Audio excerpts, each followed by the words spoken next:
Hello mga guys. So dito ko yung nagbaklas ngayon ng front grill ng Toyota Wigo Gen 1. So ang ano nito, pagbaklas nito, dito may isa siyang clip, dalawa. Ito, 1, 2, 3, 4. Parang ganito. Ganito yan siya. Ganito. 4. Tapos dito, bolt na 10. Nasa ilalim ng plate. Yung Gen 1. At saka ito, yung sensor ko pala, karamihan sa mga Wigo is dalawa. Ito Gen 1, na-note ko rin sa Google, nag-search ako sa Google, dalawa.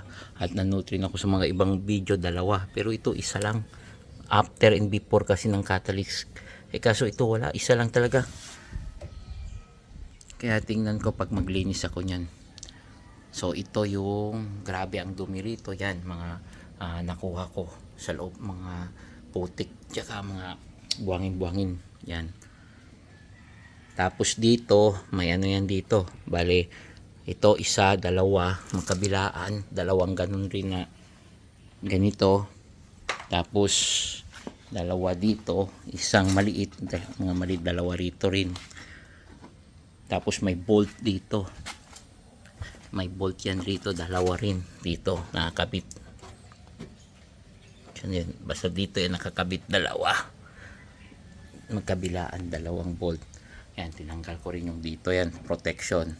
Buti na lang binuksan ko at nakita ko ngayon ang cable na nagbubukas ng hood is kinalawang na. Mamaya tanggalin ko at babalutan ko ng cloth tape to. Langisan ko muna, tanggalin ko to mamaya, langisan, tapos lagyan ng cloth tape. So makikita nyo yung loob is marumi. So ito pala sa pag light, dahil may pag light ako, binunot ko lang, pinupush lang yan, push tapos hila. Ngayon binalot ko dahil binabasa ko, baka mamaya mapasukan ng tubig yung wiring. So ano pa, medyo ito naman support na palitan ko noon, madali lang yan. Pag ang tatanggalin nyo lang ito, ito ang tanggalin nyo, tsaka ito, tsaka yang tatlo, ito yung sa ilalim ang paghigpit niyan sa ilalim.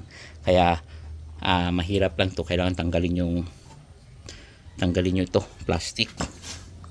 itong plastic na to para madukot nyo. Ang hirap dukutin kasi yan.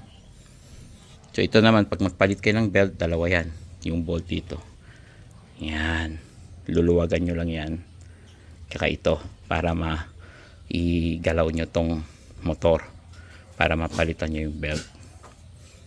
So ano pang mga pwedeng ano rito, makikita nyo pagtanggal. So ito, tanggalin ko tong map sensor nya doon, magkabukas na.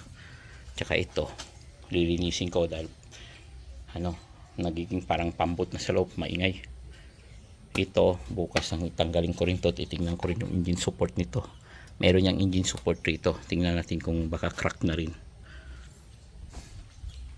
So yan guys, ang pagtanggal, madali lang siyang tanggalin, pagtiyagaan nyo lang, tapos kuskusin nyo lang. Brush lang ginamit ko, hindi na ako nag high pressure para linisin ko na. So thank you sa pagpanood ng manood.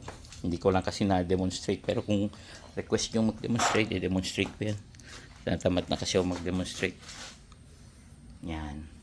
So ito yung isang bolt, sinasabi ko sa inyo, ito bolt rin to, bolt nakakabit. Yung clip na plastic clip, ito yun, 4, 1, 2, 3, 4. Ito sa ibabaw, ito sa ilalim yung dalawa, tapos dalawa doon. Ito yung bolt, dalawang bolt doon, tsaka dito yung sa may gulong, dalawa na maliit. Ito yung sinasabi ko ng isang bolt sa ilalim ng plate number. So yan ang mahirap tanggalin, yan lang tatanggalin nyo para makuha nyo. Lilinisin ko na rin to. Ito nung nakaraan, inano ko to, binaping, bale niliha ko ng 1.5 tsaka 2,000, natanggal yung dilaw. Kaso nagbapping ako, hindi ako masyado magaling magbapping, medyo nagkaroon ng konting gasgas ng valve, kaya lilihain ko riyan. So thank you for watching. Bye. God bless us all. Thanks be to God na nagbibigay sa atin ng knowledge sa paggawa ng mga ganito. So thank you. God bless us all again.